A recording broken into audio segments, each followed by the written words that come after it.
but not like this. If that wasn't enough, his deadweight travel companion is also being harassed by the wolves, helplessly flailing his torch to scare them. Cornered, Kadim pops open the lid, knowing that his demonic blood is the only way he'll survive this, even if it means poisoning him further. The blade wolves are drawn to the vulgar scent of the blood as they watch a human gulp it all the way down. The bottle's done, and this man is once again the same killing machine that became responsible for the horned demon's demise. His aura is now menacing enough to frighten the wolves, but it won't matter, as Kadim takes his sword and sets his sights on the 3 wolves currently surrounding the merchant. He slaughtered them with godlike speed, stunning the merchant's eyes. Next, he takes his axe, further aiding him in his slaughter as he cuts down an entire group at once. By the way, his Berserker mode changes based on the blood of the demon he consumes, and because he drank the goblin demon's blood for this evolution, he can now mimic the same kind of speed-blitzing prowess as the demon did. Kadim destroys the wolves, recalling his annoyingly difficult fight with the horned demon's agility. But the same effect is aiding him in this battle, frightening the wolves and forcing them to run away. The merchant thinks this is what it looks like, but our boy knows that it's not the reason why. A more powerful blade wolf steps forth, challenging the fiendish human.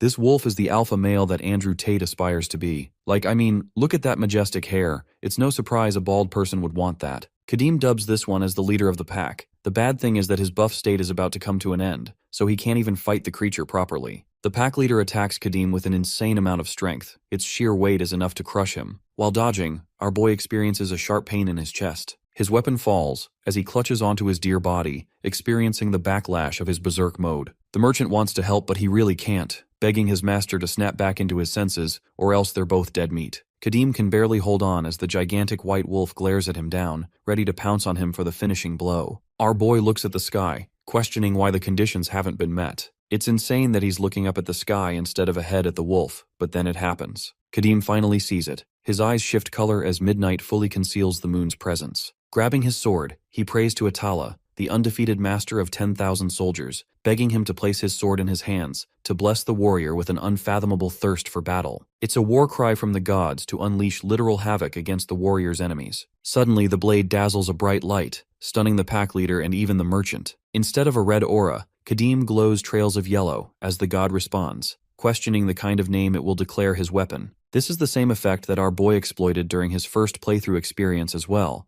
As for the name of the sword, Kadim calls it Mosquito. Yes, you heard that right. Not Devourer of Worlds or Dragon Slayer or even God Killer. Instead, a fucking mosquito is what he's calling it. With that name chanted, the sword is inscribed with a red insignia, a unique trait deployed by Kadim, allowing him to bestow names. The pack leader pounces at him to finish the fight, but this fight ends the moment Kadim upgraded his sword, as he uses it to sever the wolf's side. The blade's special effect also kicks in at that exact moment, an ability called Vampirism. Because he named it Mosquito, every cut he renders to his opponents will end up restoring some of his own health, so the wounds bothering him are now recovered. The wolf giggles at him, as it's still not enough to kill the beast. Kadim respects its shit-talking ability, and wonders if they should go for round 2. We cut to the part where the white puppy is basically lobotomized with a sword going through its head, effectively ending the fight. The vampiric effects take their course, permanently healing the fatal wound. Even a fatal injury like that was healed thanks to the effects of the trait, so the same situation that became a catastrophe resulted in a benefit for our boy. Checking the insignia, Kadim figures that it probably means mosquito in ancient language. The ability he got is great for regeneration,